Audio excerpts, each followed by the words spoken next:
My sister stole from me twice. The second time, I set a trap. Now she's facing 3 years behind bars. The first time my sister Victoria stole from me, I was 19 years old and she was 24. It wasn't money, not directly. It was something far more valuable. She stole my scholarship. I'd worked 3 years to earn that academic grant. Perfect grades, volunteer hours, essay competitions, recommendation letters from professors who believed in me. The scholarship was for $15,000, enough to cover my final year at university without drowning in loans.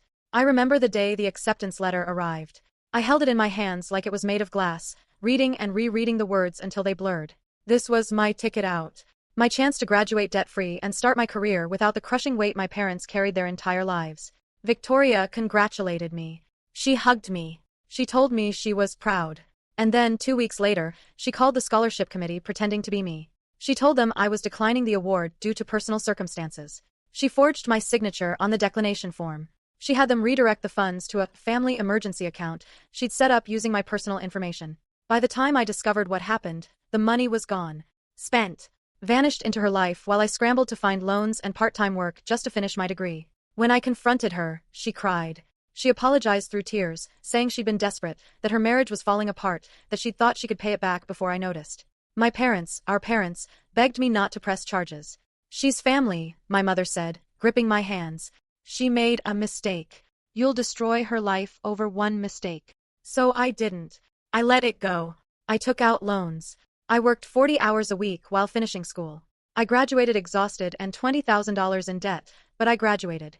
And I told myself it was over. That Victoria had learned her lesson. That family was more important than vengeance. I was wrong. 7 years later, I'm 31 years old. I work as a forensic accountant for a mid-sized firm in Denver, specializing in fraud detection and financial crime investigation. It's ironic, really. The skills I developed digging myself out of debt and tracking where my scholarship money went became the foundation of my career. I'm good at what I do. Very good. I can spot financial irregularities the way some people spot typos. Numbers tell stories, and I've learned to read them fluently. Victoria is 36 now. She's remarried, a man named Gregory who works in real estate development. They live in a house twice the size of my apartment, drive matching luxury SUVs, and post constant updates on social media about their perfect life. Vacations in Cabo. Designer handbags.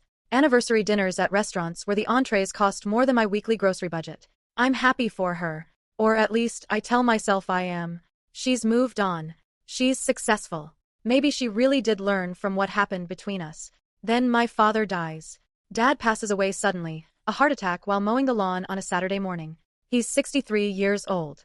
He leaves behind our mother, who's been a homemaker their entire marriage, and a modest estate. Their house, a small savings account, his life insurance policy, and his retirement fund. The total value is roughly $400,000.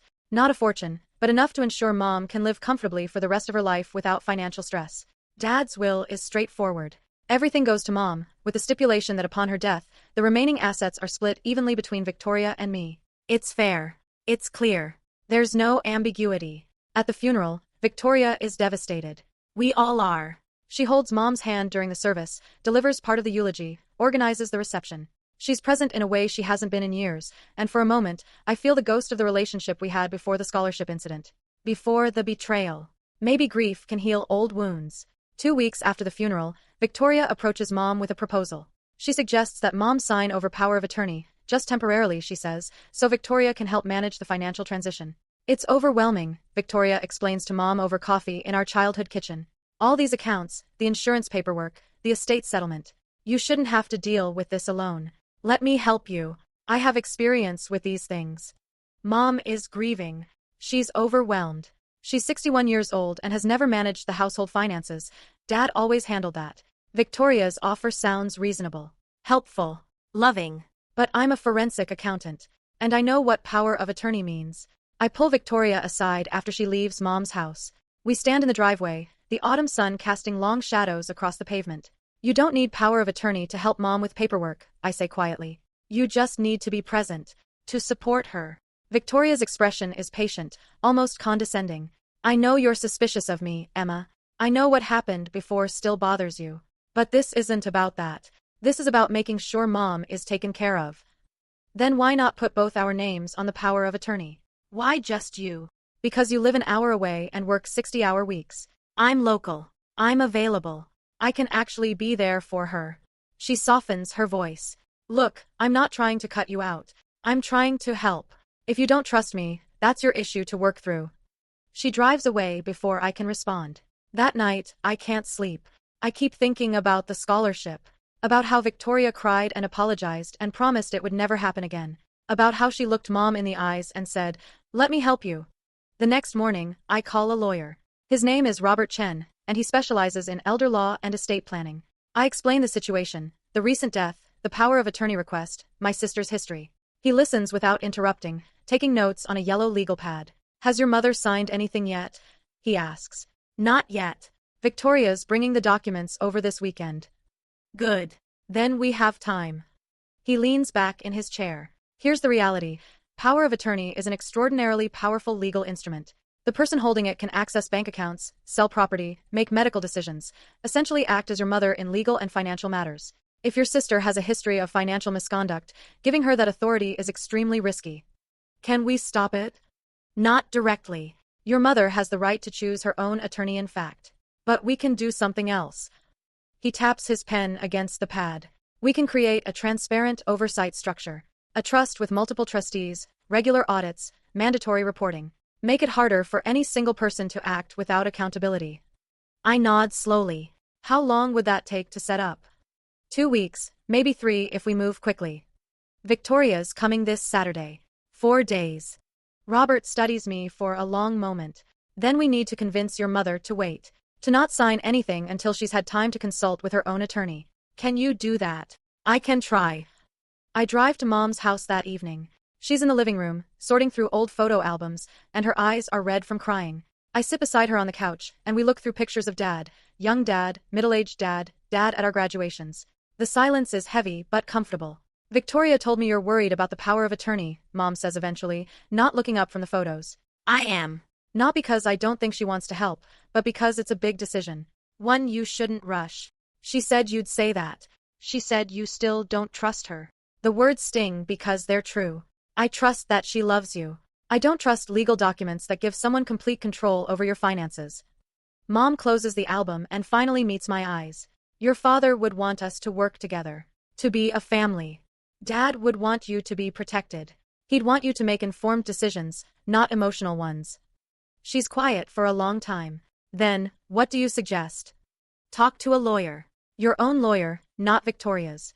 Understand exactly what you'd be signing before you sign it. If Victoria really just wants to help, she'll understand you taking time to make sure everything's done properly." Mom nods slowly. "Okay. I'll tell her I need more time." I hug her, relief flooding through me. "Thank you." Victoria does not take it well. She calls me the next day, her voice sharp with anger. "You turned Mom against me. You made her think I'm trying to steal from her." I suggested she talk to a lawyer before signing legal documents. "That's not turning her against you. That's common sense." "No, Emma, that's you projecting your paranoia onto a situation where I'm trying to help our grieving mother. Do you know how insulting this is? How hurtful? If your intentions are good, then you have nothing to worry about. Mom getting independent legal advice protects everyone. It delays everything. The estate settlement, the insurance claims, the account transfers, all of it gets complicated if Mom doesn't have proper representation. She can handle those things herself. Or we can both help her." There's a long pause. When Victoria speaks again, her voice is colder. "You're going to regret this, Emma. When Mom needs help and I'm not there because you've made everything so difficult, remember that this was your choice." She hangs up. I stare at my phone, my hands shaking slightly. That threat, veiled as it was, confirms everything I suspected. This isn't about helping Mom. It's about control. About access. About money. Over the next month, I watch carefully. Victoria continues visiting Mom regularly, but there's a new tension in their interactions. Mom moves forward with the estate settlement slowly, consulting with Robert Chen and making decisions independently. Victoria offers suggestions, helpful at first, then increasingly insistent. "You should consolidate the accounts," she tells Mom over Sunday dinner. "Move everything to one bank for easier management." "Why?" I ask. "The accounts are fine where they are." Victoria shoots me a look.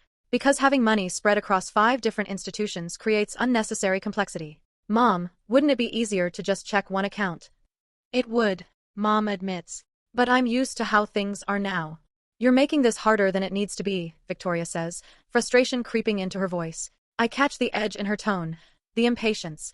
Mom hears it too and changes the subject. After dinner, as I'm helping with dishes, Mom whispers, "She's different lately. More pushy. I've noticed." "Do you think?" She stops, not wanting to finish the thought. I dry a plate slowly. I think she's frustrated that she doesn't have the control she expected. And I think we need to keep being careful. Mom nods, but I can see the pain in her eyes. The heartbreak of having to doubt her own daughter. 2 months after Dad's death, Victoria makes her move. She calls Mom in tears, explaining that Gregory's real estate business is in trouble. A major deal fell through. They're facing a cash flow crisis. They might lose their house. The business might collapse. Their entire life is falling apart. "I wouldn't ask if I wasn't desperate," Victoria sobs over the phone, her voice breaking. "But I need help, Mom. Just a loan. $50,000 to keep the business afloat until the next deal closes. I'll pay you back within 6 months. I promise. I just need this one thing." Mom is compassionate by nature. Hearing her daughter in distress activates every maternal instinct she has. She wants to help. She wants to fix it. She calls me, "Emma, Victoria needs money. I want to give it to her, but I want to make sure I'm doing it the right way." My heart sinks. "How much?" "50,000. That's more than 10% of your total assets, Mom. That's not a small amount." "I know. But she's my daughter. She needs help." I take a breath, choosing my words carefully. "If you want to help her, that's your choice. But please, please, make it a formal loan with a written agreement. Payment terms. Interest. Collateral if possible. Protect yourself." Victoria says that's insulting. That it implies I don't trust her. Of course she does. "Mom, if Victoria is serious about paying you back, she won't have a problem signing a loan agreement. If she refuses, then she's not planning to repay you." There's a long silence. "You really think she'd do that?" I close my eyes. I think she did it to me once already. And I think $50,000 is a lot harder to replace than 15,000. Mom insists on a written loan agreement. Victoria is furious. "I'm drowning and you want me to sign paperwork?" she shouts during a family meeting at Mom's house. I'm there, Robert Chan is there via phone, and Victoria is pacing the living room like a caged animal. "This is humiliating. I'm your daughter, not some random debtor." "It's standard practice," Robert says calmly through the speakerphone. "Any legitimate loan should be documented. It protects both parties." "I don't need protection from my own mother." Victoria's face is flushed, her hands clenched. "This is Emma's doing. She's poisoned you against me. She's made you think I'm some kind of criminal." "Victoria," Mom says quietly, "if you're going to pay me back anyway, why does signing a paper matter?" Victoria stares at her, and for just a moment, the mask slips. I see calculation behind her eyes. Anger. A flash of something cold and predatory. Then she composes herself, tears welling up. "Fine. You want me to sign? I'll sign. But don't expect me to forget that my own family treats me like a stranger." She signs the agreement. Robert witnesses it. The loan terms are clear. $50,000, 12-month repayment period, 5% interest, first payment due in 90 days. The money is transferred the next day. 3 months pass. The first payment comes due. Victoria doesn't pay. Mom calls her. Victoria apologizes, says the business is still struggling, asks for an extension. Mom grants it, against my advice. Another month. No payment. Another. Nothing. Mom calls again. This time Victoria is defensive. "You're really going to pressure me about this right now?" Gregory and I are barely keeping our heads above water. "The agreement says." "I know what the agreement says, Mom. I signed it, didn't I? But life happens. Circumstances change. I thought family was supposed to be understanding." Mom hangs up, shaken. When she calls me, I can hear the defeat in her voice. "She's not going to pay me back, is she?" "No, Mom. She's not." That night, I make a decision. If Victoria wants to play this game again, if she wants to steal from our mother the way she stole from me, then I'm going to stop her. But this time, I'm not going to let her walk away with an apology and a promise. This time, I'm going to make sure she faces consequences. I spend the next 3 weeks building a case. As a forensic accountant, I have skills Victoria doesn't know I possess. I start with what I know, the unpaid loan. I pull the transfer records, the loan agreement, the communication logs. I document every missed payment, every excuse, every deflection. Then I dig deeper. I request, with Mom's permission, access to Dad's estate records. I review every transaction from the past 6 months. And I find something interesting. 3 small transfers from Mom's account to Victoria's, each for $5,000, occurring in the weeks before the $50,000 loan. Transfers Mom doesn't remember authorizing. Did you send Victoria money before the loan? I ask Mom over coffee. She frowns, thinking, no, just the big loan. Why? Because someone transferred $15,000 from your account to hers in 3 separate transactions. Mom goes pale. That's impossible. I wouldn't. Do you keep your banking passwords written down anywhere? She hesitates. In the kitchen drawer. The same place I've always kept them. Victoria knows that. She used to help me with online banking when your father was alive. And there it is. The pattern emerging like a photograph in Developer Solution. I hire a private investigator named Marcus to look into Victoria's finances. It's expensive, but I pay for it myself. What he discovers is illuminating. Victoria and Gregory aren't drowning financially. Their real estate business is actually doing well. Very well. They closed 2 major deals in the last quarter. Their personal accounts show regular income, expensive purchases, and no signs of the cash flow crisis Victoria described. The $50,000 from Mom? Deposited and immediately spent on a luxury vacation to Europe and a down payment on a boat. The $15,000 in unauthorized transfers? Similar pattern. Spent on personal luxuries, not business emergencies. Victoria isn't desperate. She's greedy. And she's betting that Mom, kind, trusting, grieving Mom, won't call her on it. I present my findings to Robert Chen. He reviews the documents with the careful attention of someone who's seen this before. This is elder financial abuse, he says finally. The unauthorized transfers, the fraudulent loan justification, the pattern of exploitation. It's textbook. Can we prosecute? We can report it to the authorities. Whether they pursue charges depends on the evidence and the DA's office. He looks up at me. But Emma, you need to understand what this means. If this goes forward, it will destroy your relationship with Victoria. It will divide your family. Your mother will be called to testify against her own daughter. And if we don't go forward? Victoria continues stealing. She drains your mother's resources. And when there's nothing left, she disappears. I think about the scholarship. About being 19 and watching my future evaporate because I trusted my sister. About working myself to exhaustion because I chose family over justice. Not this time. File the report, I say. The detective assigned to the case is a woman named Sarah Nguyen. She's in her 40s, with sharp eyes and a no-nonsense demeanor. She interviews Mom, me, and reviews all the financial documents. She brings in a specialist from the DA's Economic Crimes Unit. This is solid, Detective Nguyen tells me after a week of investigation. The unauthorized transfers alone constitute theft. Add the fraudulent loan justification, and we have a pattern of deliberate financial exploitation. We're going to bring charges. What kind of charges? Theft, forgery, financial exploitation of an at-risk adult. If the DA pushes hard, possibly felony fraud depending on the total amount involved. I feel something cold settle in my chest. How much prison time are we talking about? With the amounts involved and her prior history, she pauses. You said she did something similar 7 years ago? She stole my scholarship money. $15,000. I didn't press charges. Detective Nguyen nods slowly. That establishes a pattern. First offense, she might have gotten probation. Second offense with a pattern of behavior. We're looking at real time. 2 to 4 years, possibly. 4 years. The number echoes in my mind. When will you arrest her? Next week. We're coordinating with the DA's office to make sure everything is airtight. No mistakes. I don't tell Victoria. I don't warn her. I let her continue living her life, posting on social media about her perfect marriage and her perfect house and her perfect life built on money stolen from our mother. The night before the arrest, I have dinner with Mom. She's aged in the past 6 months, grief and stress carving new lines into her face. Are you sure about this? She asks me quietly. Once it happens, there's no taking it back. I'm sure. She's your sister. And you're my mother. Dad worked his entire life to leave you secure. He didn't do that so Victoria could steal it and buy a boat.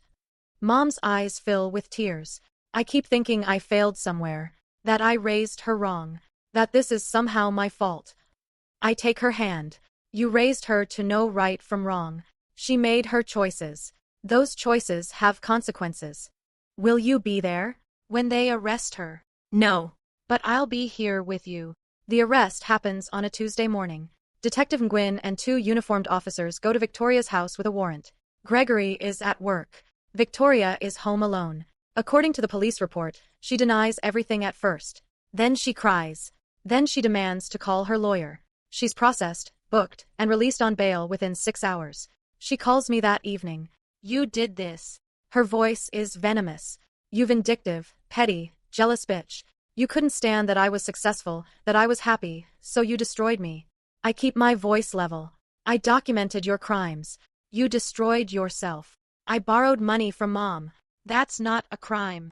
You stole $15,000 from her accounts without permission. You lied about why you needed the loan. You never intended to pay her back. Those are crimes, Victoria. She's our mother. She would have given me that money if I'd asked. Then why didn't you ask? Why did you steal it? Silence. Because you're a thief, I continue, something hard and cold in my voice. You stole from me when I was 19. You stole from Mom when she was vulnerable. You're a thief and a liar, and I'm done letting you get away with it. I'm your sister. You stopped being my sister the first time you forged my signature. Everything after that was me giving you chances you didn't deserve. I pause. I'm not giving you any more. I hang up. The trial is set for 4 months later. Victoria hires an expensive defense attorney, paid for, I note bitterly, with money she probably stole. Her lawyer tries everything, claiming the transfers were authorized, that the loan was a gift, that Mom is confused due to grief. But the evidence is overwhelming. Bank records don't lie. Security footage from Mom's house shows Victoria there alone on the days the unauthorized transfers occurred. The loan agreement, signed and witnessed, proves the money wasn't a gift. And I testify about the scholarship incident, establishing pattern and intent. Mom testifies too. It's the hardest thing I've ever watched. She sits on the witness stand, crying, explaining how she trusted her daughter and how that trust was betrayed. Victoria stares at her from the defense table, her expressions cycling through anger and hurt and desperation. The prosecutor is methodical. She walks through each transaction, each lie, each moment of exploitation. She paints a picture of a predator targeting her own mother during the most vulnerable time of her life. In his closing argument, Victoria's attorney makes a last desperate play. This is a family dispute, not a criminal matter. A daughter borrowed money from her mother. Yes, perhaps without perfect communication. Yes, perhaps the repayment hasn't gone as planned. But that's not theft. That's not fraud. That's family. The prosecutor's rebuttal is devastating. The defendant didn't borrow money. She stole it. She accessed her mother's accounts without permission. She fabricated a financial crisis to manipulate her mother into giving her more. And she did this not once, but multiple times, with cold calculation and deliberate deception. This isn't family. This is criminal exploitation of a vulnerable adult. And it demands justice. The jury deliberates for 2 days. They return a guilty verdict on all counts. Sentencing happens 3 weeks later. The judge is a woman in her 60s with gray hair and reading glasses. She reviews the pre-sentencing report carefully before speaking. Ms. Victoria Hart, you stand convicted of theft, forgery, and financial exploitation of an at-risk adult. The court has considered your lack of prior criminal convictions, your family circumstances, and the letters submitted on your behalf. However, the court must also consider the nature of these crimes, the targeting of your own mother during a period of grief and vulnerability, the calculated deception, and the significant breach of trust. Victoria is crying. Gregory sits in the gallery, his face blank. The court further notes, the judge continues, that this is not an isolated incident.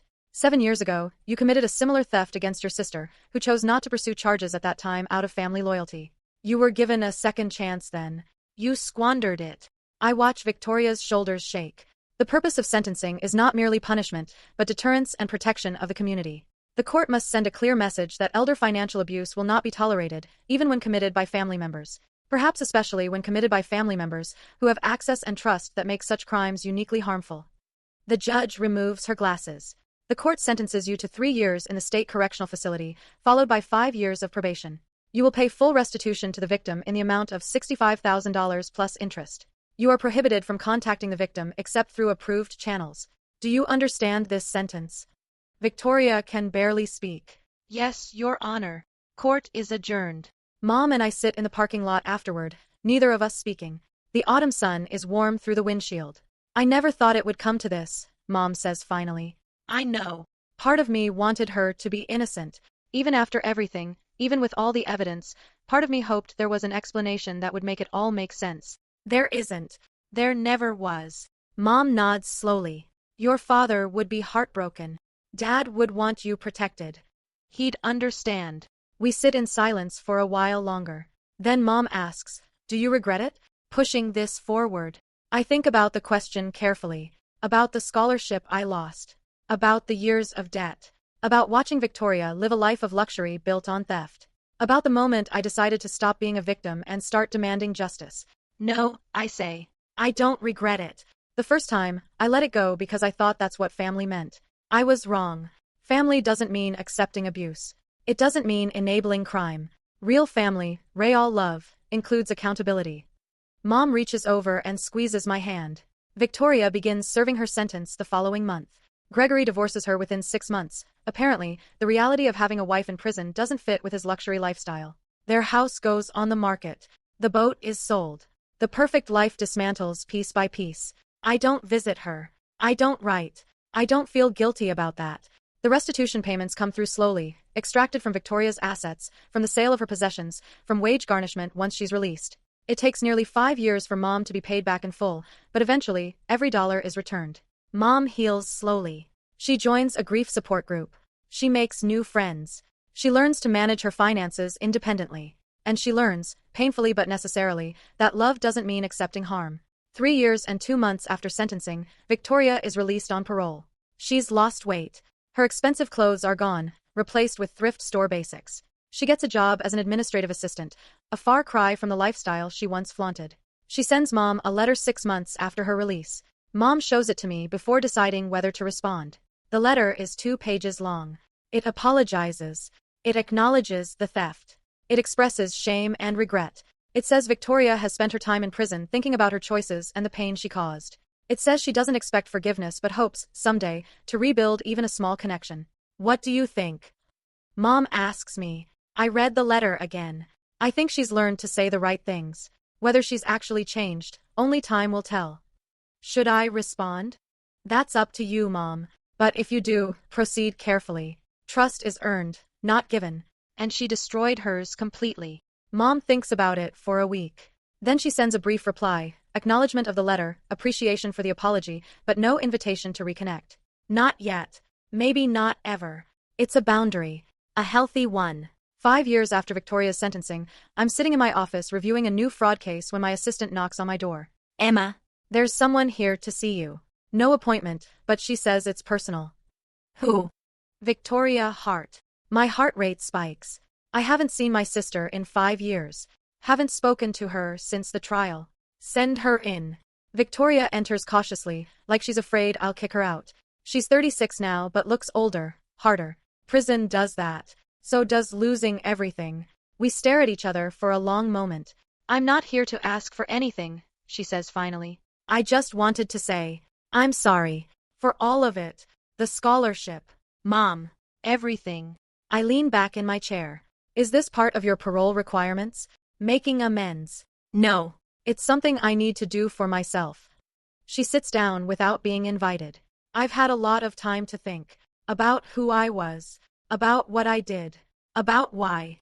And I was jealous of you. Your discipline. Your integrity. The way people respected you. I wanted what you had, but I didn't want to work for it. So I took shortcuts. I justified it by telling myself I deserved it. That I was smarter. That I could get away with it. She looks down at her hands. I was wrong. About all of it. I hurt people I loved. I destroyed my own life. And for what? Money I didn't need. A lifestyle that was hollow anyway. She looks back up at me. I don't expect you to forgive me. I don't know if I forgive myself. But I needed you to know that I understand what I did. And that I'm truly, deeply sorry. I study her face, looking for deception. For manipulation. For the mask she wore so well for so many years. I don't see it. What I see is exhaustion. Regret. Maybe even genuine remorse. Thank you for telling me that, I say finally. Is there any chance? She stops. No. Never mind. What? I was going to ask if there's any chance we could ever have a relationship again. But that's asking too much. You gave me chances I didn't deserve. I don't get to ask for more. We sit in silence. Part of me, the part that remembers being sisters, being close, being a family before everything fell apart, wants to say yes. Wants to believe people can change. Wants to rebuild something from the ashes. But the forensic accountant in me, the part that deals in evidence and patterns, sees the numbers clearly. Recidivism rates. The difficulty of true behavioral change. The risk of letting someone who hurt you get close enough to do it again. I don't know if we can have a relationship, I tell her honestly. Too much has happened. Too much trust was broken. Maybe someday, but not now. Not yet. Victoria nods, tears sliding down her face. I understand. She stands to leave, then pauses at the door. For what it's worth, what you did, turning me in, testifying, pushing for prosecution, it was the right thing. I hated you for it at the time, but it was the only thing that could have stopped me. The only thing that could have forced me to look at who I'd become. She wipes her eyes. So thank you. Even if you never speak to me again, thank you for caring enough to hold me accountable. She leaves. I sit alone in my office for a long time afterward, thinking about justice and family and the complicated space where they intersect. Mom asks me about the visit later that week. How did she seem? Different. Maybe genuinely remorseful. It's hard to say. Do you think she's changed? I think prison changed her. Whether she's actually learned and grown, or just learned to perform remorse better, time will tell. Mom is quiet for a moment. I'm proud of you, you know, for what you did, for being strong enough to do what I couldn't. You testified against her, Mom. That took incredible courage. But you started it. You investigated, you built the case, you refused to let her get away with it. You did what I was too afraid to do. She takes my hand. Your father would be proud too. 7 years after Victoria's arrest, I'm speaking at a conference on elder financial abuse. I tell my story, modified slightly for privacy, but truthful in substance. I talk about the difficulty of recognizing abuse when it comes from family, about the importance of documentation and legal protection, about why accountability matters more than maintaining false peace. After the presentation, several people approach me. A woman in her 50s with tears in her eyes thanks me for speaking out. Her brother stole her inheritance. She didn't press charges because he's family. She regrets it now. A young man tells me his sister defrauded his grandmother. He reported it, and his whole family turned against him. But I'd do it again, he says. Someone had to protect her. A social worker thanks me for providing language and framework she can use with clients who are afraid to report family members. This is why I do this work. Not revenge, not bitterness, but the hope that other people won't make the mistakes I made. That other families will protect the vulnerable instead of enabling the predator. That justice will matter more than false peace. 10 years after the trial, Victoria sends Mom a Christmas card. No request to meet. No expectation of response. Just a card with a short note saying she hopes Mom is well and healthy. Mom shows it to me. What do you think? I think she's respecting boundaries while leaving the door open. That's appropriate. Mom considers this, turning the card over in her hands. I think I'm going to send one back. Nothing more than acknowledgement. But she's trying, and that deserves recognition. That's your choice, Mom. Just be careful. Always. She smiles at me, a real smile, the kind I haven't seen since before Dad died. I've learned a lot about being careful. 12 years after the trial, I'm sitting in a coffee shop when someone slides into the seat across from me. I look up from my laptop. It's Victoria. She looks ordinary. Not the polished, designer-wearing woman from before prison. Not the broken, defeated person who visited my office 7 years ago. Just ordinary. Hair in a simple ponytail. Minimal makeup. Clothes from a department store, not a boutique. I'm not stalking you, she says immediately. I work nearby now. I saw you through the window and thought, I don't know what I thought. That maybe enough time had passed. I close my laptop. How are you? I'm okay. I'm a bookkeeper for a small non-profit. I have an apartment, a cat, a simple life. She pauses. I'm dating someone. Nothing serious yet, but he knows everything about my past. I told him before our second date. Figured if I was going to do this right, no more secrets. That's good. Mom and I have coffee once a month now. Did she tell you? She mentioned it. I don't ask her for anything. I pay for the coffee. I listen. Sometimes she tells me about Dad, memories I'd forgotten or never knew. She struggles for words. It's not what we had before. It'll never be that. But it's something. I sip my coffee, watching her carefully. Why are you telling me this? Because you're the one person who never let me lie to myself. Everyone else, Mom, Gregory, our extended family, they wanted to believe my excuses. They wanted the easy version where I was just troubled or misguided or unlucky. But you saw through it from the beginning. She meets my eyes. You saw me clearly when I couldn't even see myself. And I hated you for it. But you were right. Victoria, I'm not asking for forgiveness. I'm not asking to be sisters again. I just wanted you to know that the person who stole from you, who stole from Mom, who destroyed so many lives including her own, that person doesn't exist anymore. I killed her. It took prison and therapy and years of brutal self-examination, but I killed her. She stands to leave. Wait, I say. She pauses. Sit, please. She sits back down slowly, uncertainty written across her face. I take a breath. I've spent 12 years being angry, being vigilant, being the person who couldn't be fooled again. And I needed to be that person, for Mom, for myself, for everyone else you might have hurt if someone hadn't stopped you. I know. But I'm tired of being that person. I'm tired of carrying this. I lean forward. I don't know if we can be sisters again. Real sisters. But maybe we can be two people who share a history and are trying to move forward from it. Victoria's eyes fill with tears. I'd like that. It won't be easy. I'll probably doubt you sometimes. You'll probably get frustrated with my caution. It'll be messy and complicated. Everything worth having is. I smile slightly. When did you get philosophical? Prison. Lots of time to read. She wipes her eyes. There's this quote I found, from someone named Breen Brown. Integrity is choosing courage over comfort, choosing what is right over what is fun, fast, or easy, and choosing to practice our values rather than simply professing them. That sounds like something you'd need to hear. It's something I try to live now. Choosing right over easy. It's harder than I thought it would be. Every day, there are little moments where I could take a shortcut, could lie, could manipulate. And every day, I have to choose not to. How often do you succeed? Most days. Not all days. I'm not perfect. But I'm trying, and that's more than I could say before. We sit in silence for a moment. The coffee shop hums with conversation around us, strangers living their lives, unaware of the small moment of reconciliation happening in their midst. You know what's strange? I say finally. I built my entire career on what you did to me. The scholarship theft taught me to track money, to spot inconsistencies, to never take things at face value. I became a forensic accountant because you made me one. Victoria winces. I don't know if that makes it better or worse. Neither. It just is. You hurt me, and I transformed that hurt into something useful. Into a career helping other people who've been hurt the same way. I pause. In a weird way, I guess I should thank you. Please don't. I don't deserve thanks for ruining your life. You didn't ruin my life. You derailed it temporarily. I rerouted. I finish my coffee. And honestly, I like where I ended up. I like who I became. Would I have preferred to get there without the pain? Sure. But I didn't have that choice. Victoria nods slowly. For what it's worth, I'm glad you're okay.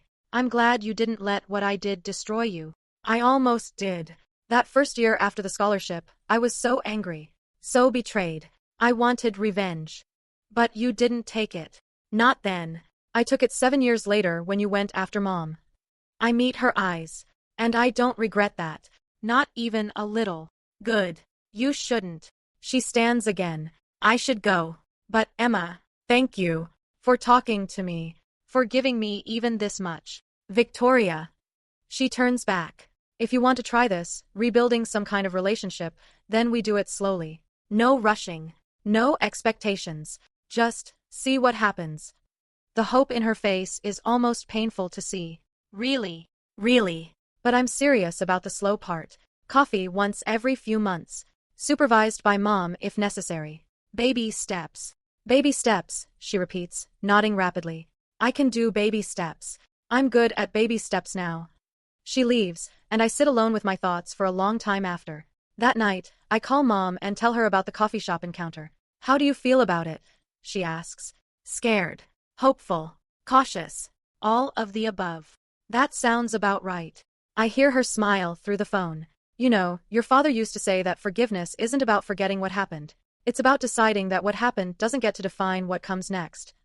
Did he really say that, or are you paraphrasing? I'm paraphrasing. He actually said, grudges are heavy, and I'm too old to carry extra weight. But I think my version sounds more profound. I laugh, really laugh, for the first time in this conversation. I miss him. Me too. Every day. She's quiet for a moment. He'd be proud of you, you know, for being strong enough to hold Victoria accountable, and for being brave enough to give her a chance when she earned it. She hasn't earned it yet. No. But she's working toward it, and you're willing to see that work. That takes courage too. 14 years after the trial, Victoria and I have coffee every other month. It's still awkward sometimes. There are topics we avoid. Gregory, the trial details, the specifics of what she did with the stolen money. But slowly, carefully, we're building something new. She tells me about her job, about the non-profit she works for, a literacy program for underprivileged kids, about how she volunteers to teach financial literacy classes at the local community center, using her own story as a cautionary tale. I tell them what I did, she says over lattes one Saturday morning. I don't hold back. I explain how I justified it, how I convinced myself it was okay, how it destroyed everything. And then I teach them how to manage money honestly, how to build wealth without taking shortcuts. How do they react? Some of them are shocked. Some think I'm full of it. But a few really listen. One kid told me last week that hearing my story made him rethink stealing from his mom's purse. He said if someone who had everything could lose it all, he didn't want to risk what little his family has. That's good work, Victoria. It's the least I can do. Literally. She stirs her latte absently. I'll never undo what I did. I can't give you back your scholarship years or give mom back her peace of mind or give myself back my marriage and my old life. But I can maybe prevent someone else from making my mistakes. Redemption through prevention. Something like that. 15 years after the trial, nearly 16 years after the scholarship theft, Mom passes away peacefully in her sleep. She's 76 years old. She's lived a full life after Dad's death, making friends, traveling modestly, finding peace. Victoria and I sit together at the funeral. We don't speak much, but we sit side by side, united in grief. At the reception afterward, a woman approaches me. She's in her 60s, with kind eyes. You're Emma, aren't you? Your mother talked about you all the time. She did. Oh yes. She was so proud of you. Your career, your integrity, your strength. The woman glances at Victoria, then back to me. And she was proud of both of you. For finding your way back to each other. After she walks away, Victoria says quietly, I'm glad she got to see us try. Even if it was complicated. Me too. We stand in silence, surrounded by people who loved our mother, and for the first time in 16 years, I feel like we might actually be sisters again. Not the sisters we were before, that innocence is gone forever. But something new. Something built on honesty and accountability and hard-won trust. The will reading happens a week later.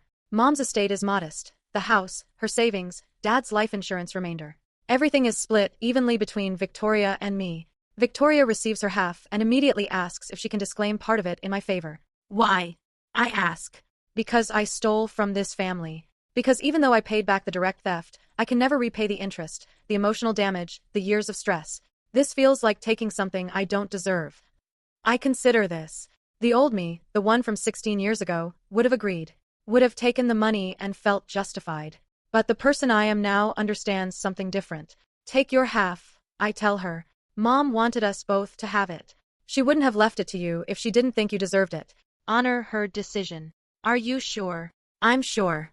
But, Victoria, use it wisely. Save it. Invest it conservatively. Let it be the foundation of a secure future, not another pile of money to spend on things that don't matter. I will. I promise. She pauses. Actually, I was thinking of putting most of it into a scholarship fund. For kids who've been victims of family financial abuse. Kids like you were. I stare at her. I can't undo what I did, she continues. But maybe I can help someone else get the education they deserve. Someone whose family member stole their future. Maybe that's a better use than just sitting in my savings account. That's a really good idea. You could help administer it. Make sure the money goes to the right people. Use your forensic accounting skills to verify the need. She looks at me hopefully. We could do it together. Like a family legacy thing. In Mom and Dad's names. I think about 19-year-old me, holding that scholarship letter, believing my future was secure. I think about the devastation when it was stolen. I think about every other kid out there who's experienced the same betrayal. Okay, I say. Let's do it together. 2 years later, the scholarship fund has helped 8 students. Each one has a story like mine. Family theft, betrayal, financial devastation. Each one gets enough money to finish their education without crushing debt. Victoria and I interview the applicants together. We verify their stories. We make the awards. And slowly, scholarship by scholarship, we transform old pain into new opportunity. One recipient, a young woman named Maria, sends us a letter after her graduation. You gave me more than money, she writes. You gave me hope that people can overcome family betrayal. That justice exists.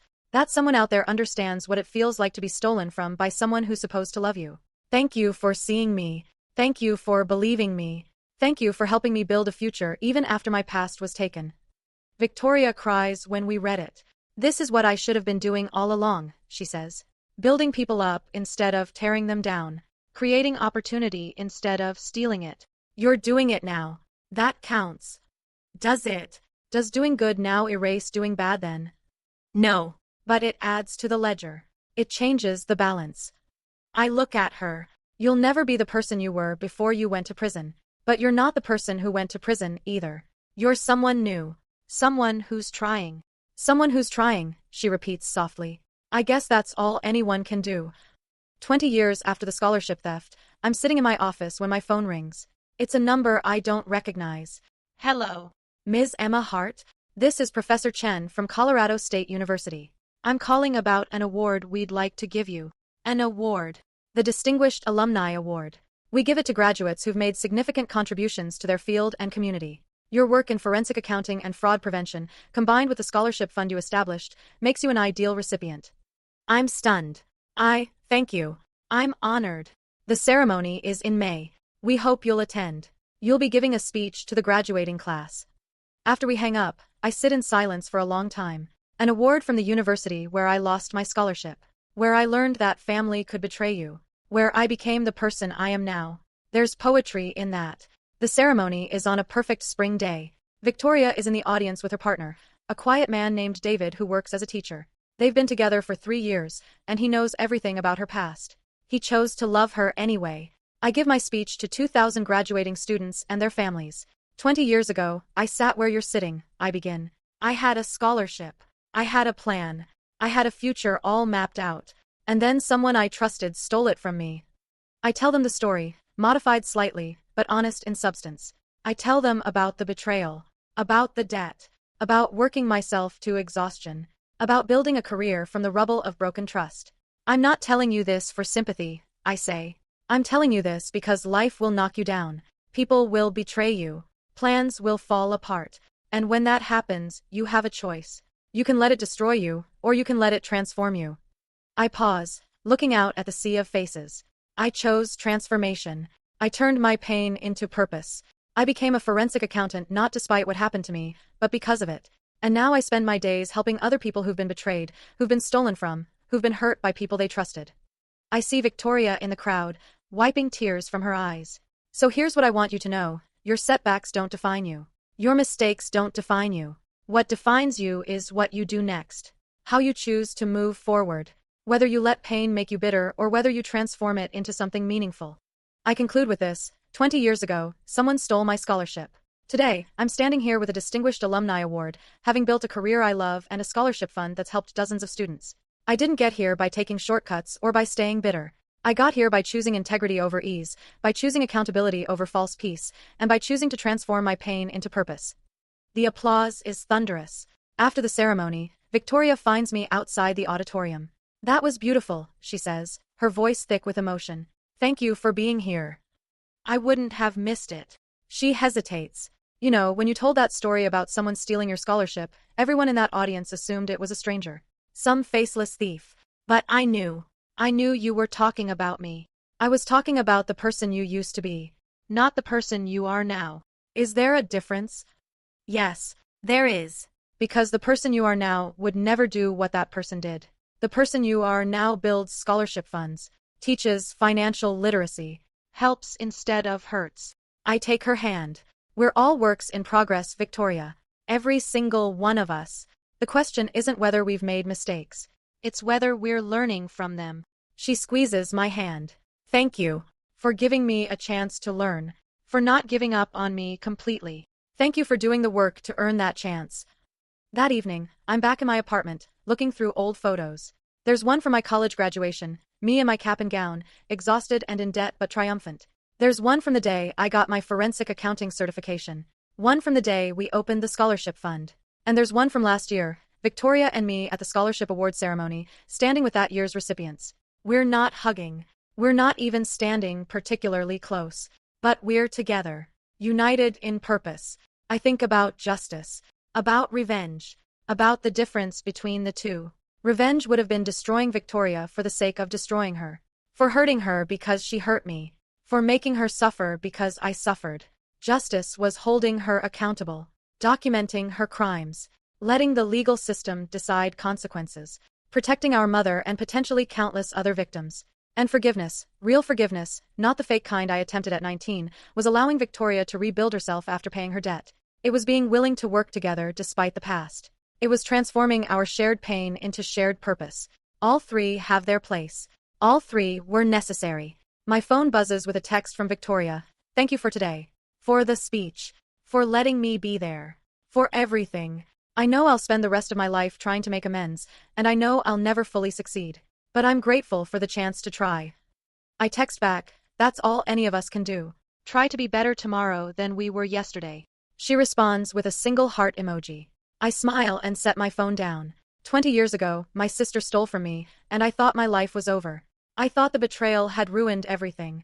I thought I'd never trust again, never heal, never move forward. I was wrong. The betrayal changed me. It shaped me. It made me stronger and more careful and more compassionate all at once. It gave me a career I love and a purpose I believe in. And now, 2 decades later, that same sister is helping me build something good from the ashes of what she destroyed. We're not the sisters we were before. That innocence is gone forever. But we're building something new. Something honest. Something real. It's not a fairy tale ending. It's better than that. It's a realistic ending. One where people make terrible mistakes and face consequences and do the hard work of change. One where justice matters and accountability matters and second chances are earned, not given freely. One where pain transforms into purpose and broken relationships can become something new. The first time Victoria stole from me, she destroyed my future. The second time, I set a trap and she faced justice. And now, years later, we're building futures for other people, together. That's not revenge. That's not even just justice. That's redemption. For both of us. And it's enough.